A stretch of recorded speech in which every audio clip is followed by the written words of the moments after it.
Hello friends, எல்லோரும் எப்படி இருக்கிறீங்க? இன்றைக்கி நம்ம அரைச்சி விட்ட பெங்களூர் ஸ்டைல் முருங்கைக்காய் சாம்பார் செய்யலாம். மாங்காய் போட்டு. அது எப்படின்னா, 1 கப் பருப்பு எடுத்துக்கலாம். வாஷ் பண்ணிவிட்டு 2 தக்காளி 2 பூண்டு போட்டு நம்ம 2 விசில் வேக வச்சு எடுத்துக்கலாம். சரி, இப்போ நம்ம ஸ்டவ் பற்ற வச்சுக்கலாம்.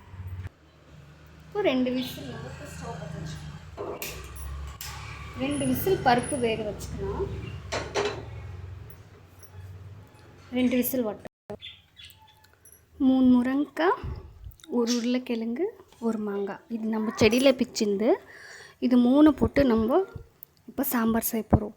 அரைச்சி விட்ட சாம்பார் சூப்பராக இருக்கும். இப்போ இதெல்லாம் நம்ம கட் பண்ணி வச்சுக்கலாம். இப்போ மசாலா சாம்பார் தூள் அரைச்சிக்கலாம். அதுக்கு பாருங்கள், 1 ஸ்பூனு கடலைப்பருப்பு, 1 ஸ்பூன் உளுத்தப்பருப்பு, 1 துண்டு பட்டை, 1 கிராம்பு, 1 4 கருவேப்பிலை, 1 குண்டூர் மிளகா 2. இது நல்லா ட்ரை ரோஸ்ட் பண்ணிக்கலாம். நம்ம சேனல் இப்போ தான் ஃபஸ்ட் டைம் பார்க்குறீங்கன்னா ப்ளீஸ் சப்ஸ்கிரைப் பண்ணுங்கள். வீடியோவை ஃபுல்லாக பாருங்கள், அப்போ தான் உங்களுக்கு புரியும். ஸ்கிப் பண்ணி பார்த்தீங்கன்னா அதில் ஒன்று மிஸ் ஆனால் கூட சரியாக தெரியாதுல்ல. இது நல்லா ட்ரை ரோஸ் ஆகிடும். நம்ம இதில் மிக்சியில் போட்டு ஃபைன் பேஸ்ட்டாக அரைச்சிக்கலாம். மசாலா நல்லா ஃப்ரை ஆகிடுச்சு. இது கூட நம்ம மல்லித்தூள் 1 ஸ்பூன் சேர்த்துக்கலாம்.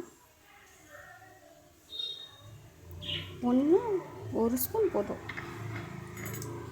இதுக்கப்புறம் 1 ஸ்பூன் மிளகாத்தூள் சேர்த்துக்கலாம். 1 ஸ்பூன் மிளகாத்தூள். இது கூட நம்ம இப்போ ஃபைன் பேஸ்ட்டாக அரைச்சி எடுத்துன்னு வந்துருக்கோம்.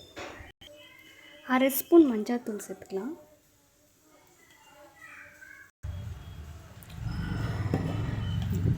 இந்த அளவுக்கு ஃபைனாக அரைச்சா சூப்பராக இருக்கும். இதோட வாசனை சூப்பராக இருக்குது ஃப்ரெண்ட்ஸ். இது போட்டு நம்ம சாம்பார் வச்சோன்னா 2 பிளேட் சாப்பாடு சாப்பிட்லாம். தேவையான அளவு ஆயில் சேர்த்துக்கலாம். ஒரு 2 ஸ்பூன் சேர்த்தா போதும். கடுகு சேர்த்துக்கலாம்.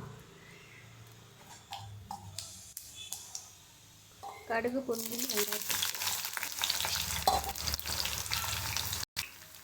2 கருவேப்பிலை சேர்த்துக்கங்க. நம்ம கட் பண்ணி வச்சுருக்கிறதுல வெஜிடபிள்ஸ் எல்லாம் சேர்த்துக்கலாம்.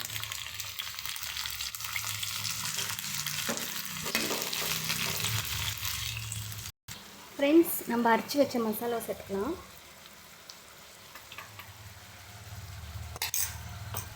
சேர்த்துட்டு ஒரு 2 நிமிஷம்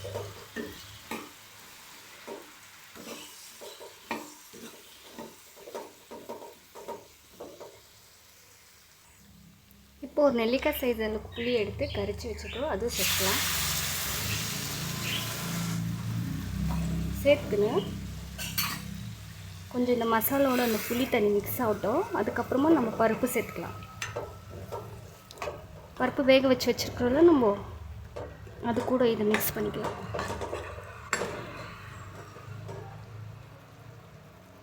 நல்ல வாசனை. பருப்பு நல்லா வெந்திருக்கு. இப்போ மசிச்சுக்கலாம்.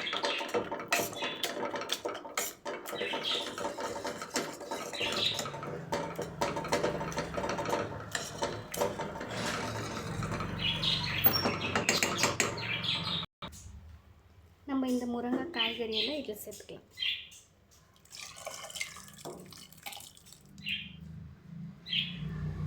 அவ்வளோதான். இது கொதி வந்துன்னு நம்ம இறக்கிடுவோம். கொத்தமல்லியை சேர்த்து நம்மளோட முருங்கைக்காய் சாம்பார் சூப்பராக கல்யாண வீட்டில் செய்கிற மாதிரியே சூப்பராக ரெடி ஆயிடுச்சு.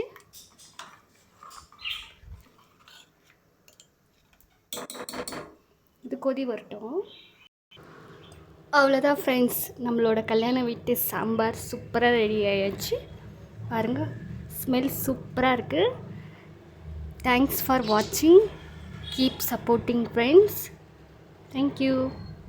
அடுத்த வீடியோவில் சந்திக்கலாம்.